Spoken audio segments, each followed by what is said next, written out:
Hey friends, it's Sam from DIY Huntress, and I don't even know where to begin with this video, other than the fact that I wish I had this backdrop all the time. So if you've been following along on Instagram, then you will know that I have been working on a huge commercial retail build out over the past few months. And I just announced over there that this big commercial project is in fact for my other half, because he is opening his own bike shop. He has dedicated his entire life to working in the cycling industry, and he's finally following some serious dreams and opening his own brick and mortar store. So over the past few months, we have been working so hard in this space to get it ready for his big grand opening in a few weeks. That being said, over the next couple of weeks on my channel, I will be sharing some projects in this space leading up to the full reveal of the space when we get there, if we get there, when we get there. And today I'm gonna be focusing on this gigantic DIY faux brick wall. This was a really big project, and I had a lot of help from my awesome crew of friends and family, but it is a really cool project that made a huge statement in this space, and it can easily make a statement in a home as well. So I'm really excited to show you how we got it done. That being said, enough talking, let's get started.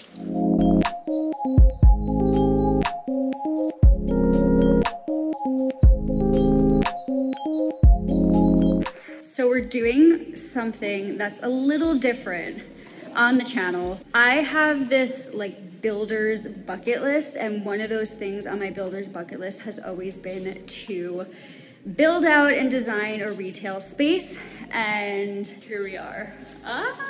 Things are gonna be a little different on the channel for a while, but I'm still gonna be sharing a lot of fun projects with you. We're gonna walk through the design. We're gonna walk through a lot of the things that the shop owner wants for his space. And then hopefully I'm gonna make it come to life for him. So why don't we get started with a small little retail tour, and then I'll talk through some of the things that he really wants in his store. And then we're gonna get started on some projects on the channel very soon. So let's get started. Okay, I have my helper Jordan today, yay! So this is the retail space that we are working in. It is 1,350 square feet. For reference, Jordan is, how tall are you? 5'10", and he's standing in that back corner. So 11-foot tall ceilings with the drop ceiling. We actually haven't figured out what we're doing with the drop ceiling yet, but for the rest of the store, we have a pretty solid idea. So let's do a little tour. So this is the front entrance. When you walk in, there's my cute truck. This is going to be a bike shop. So when you walk in, the front counter is gonna be right here. I'm building an L-shaped counter with a live edge countertop. Of course, I'm building with a live edge countertop. There's gonna be like, you know, a little sit down station here for people to grab some coffee, buy some stuff. On this other side of the wall, we're gonna do floor to ceiling piping and wood shelving for snacks, nutrition, whatever. And then it gets a little funky over here. In this space here, this is gonna be a fit studio, which is where athletes will come to get fit on bicycles. So we're gonna be building a giant wall right there that's gonna kind of box in this area here with a long piece of glass for the fit studio. On this side, giant brick accent wall. We've already gotten the panels, so we're getting started on that today, right?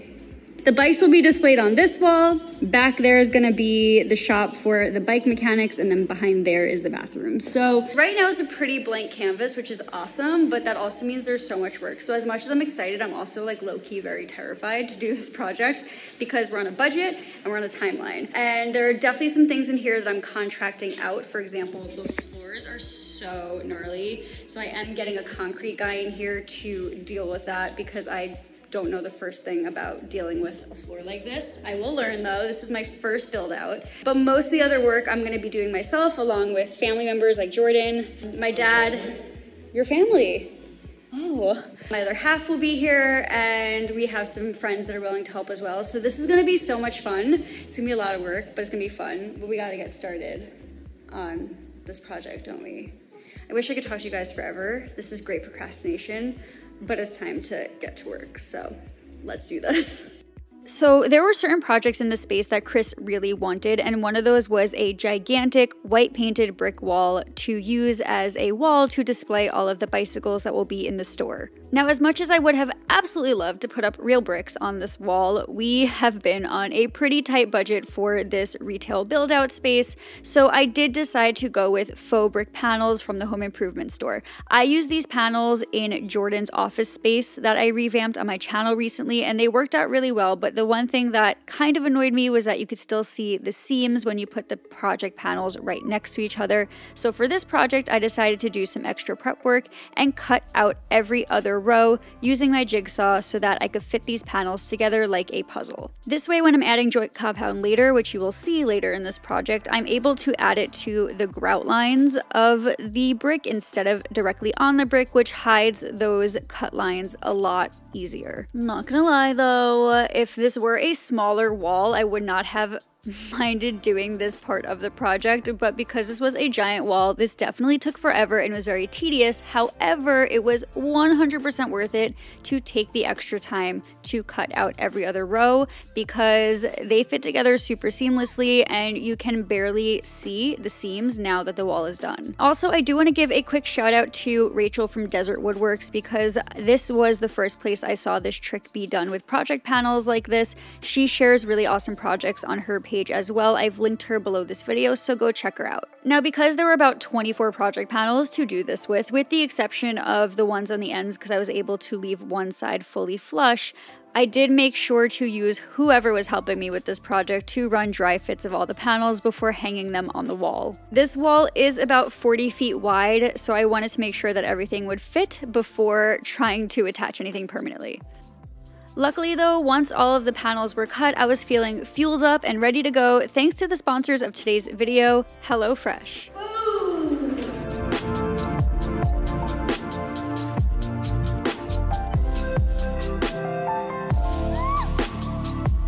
Between the work I've been doing in the store, my full-time job, and making content for DIY Huntress, I've essentially been working 3 jobs, which has made it super difficult for me to fit in human things like eating healthy meals every day. So I've been feeling super grateful for HelloFresh recently for keeping me seriously fueled up. They've been making healthier eating super easy for us with their seriously delicious and customizable dishes. And even better, they send the exact portions that we need for every meal straight to our door, which means no extra waste and no midweek trips to the grocery store, which is awesome because I'm so short on time every single day. Each delivered HelloFresh meal comes with all the ingredients that we need for our meals as well as a recipe guide, which cuts out the part where I have to actually meal plan, which is awesome. And most of the recipes only take about 20 to 30 minutes to create.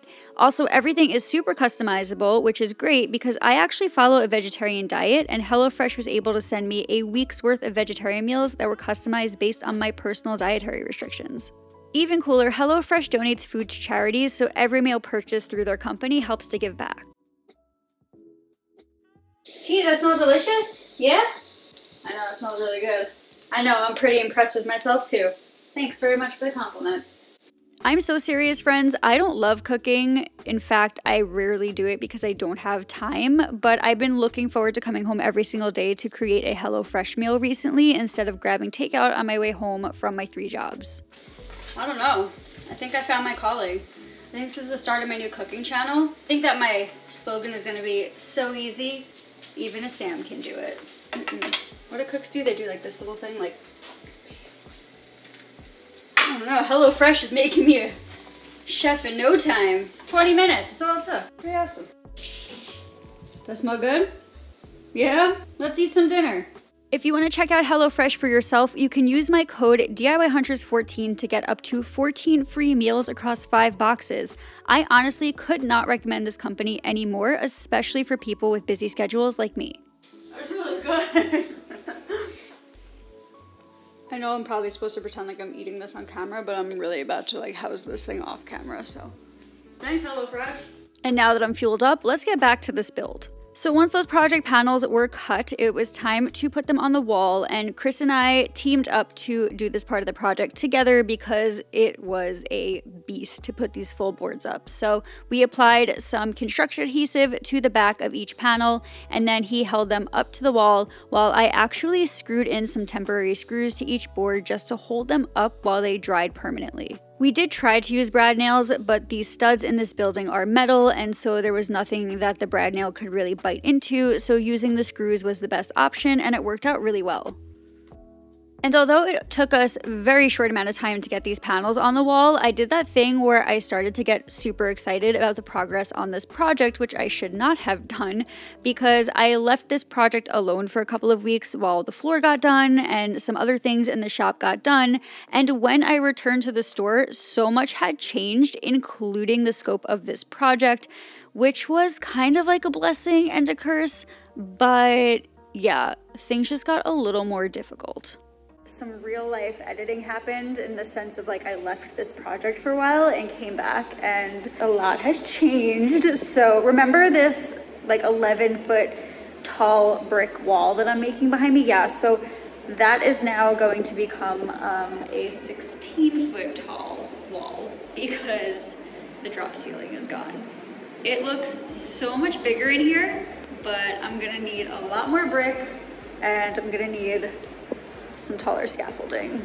This is gonna be interesting. So let's be real, I left Chris alone in the store for like 2 hours, came back, and the ceiling was gone, but that was a great choice because even though it made extra work, the ceiling looks so much better exposed. But we did have to put together a scaffolding in order to get the rest of the brick panels up on that wall, and fortunately, but unfortunately, Chris and his partner were able to finish putting up those brick panels while I was at my full-time job, so they didn't get a chance to film it, but they did attach them to the wall the same exact way that we did that first row of brick panels. Now, one thing I don't love about these brick panels is that they don't have a lot of texture, so to fake some of the texture, I used a joint compound and a trowel to just dig in some of that joint compound into all of those grout lines, and also by doing this, I was able to hide all of those cut lines as well. Now, this looks really cool, but it cannot be left unfinished because the joint compound will turn yellow if it is not sealed. Luckily, Chris wanted this entire wall to be bright white because it is going to be his main product wall, so we did end up painting it using a white paint, but if you wanted to keep this look a little bit, you could dilute that white paint with some water, and it would help to basically show off some of that brick color instead of just being white like we chose to do.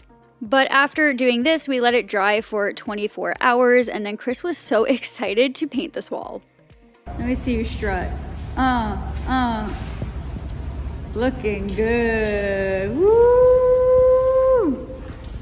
I feel like I'm at New York Fashion Week.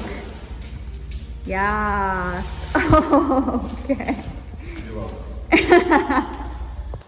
I know you're so excited to spray, aren't you? I'm ready. All right, go for it. We're rolling? We're rolling? We're rolling. It's your moment. To literally and figuratively seal the deal on this part of the project, we started with a primer coat and then moved on to 2 coats of whatever white that Chris chose for the store. It was something with like sugar in it, or I don't know. I will link it in my website along with everything else that we used in this project. Also, I do have to give a serious shout out to Wagner for sending us their Control Pro sprayer because this thing was a game changer. We were able to plug it in, place it on top of our paint can, and then it sucked up the paint and we painted, and this wall got painted in less than a couple of hours. So although there are so many projects that still need to be done before this store can be open, it feels seriously so amazing to have this gigantic project done, especially since we've had so much going on and so many projects in limbo in this space. Although I am working 3 jobs right now and I am very tired, I can't explain the feeling that I get when I watch Chris's face light up when he looks at what this store is starting to look like. It's just so rewarding to be able to help him make this vision that he's had for years come to life. And although there's still so much that needs to be done, baby steps are better than no steps, and we are making some serious progress that I cannot wait to share with you all on this channel very soon. That being said, I do hope you will stick around for those projects. They will be on my channel very soon, but until then, friends, thanks for being here and happy DIYing.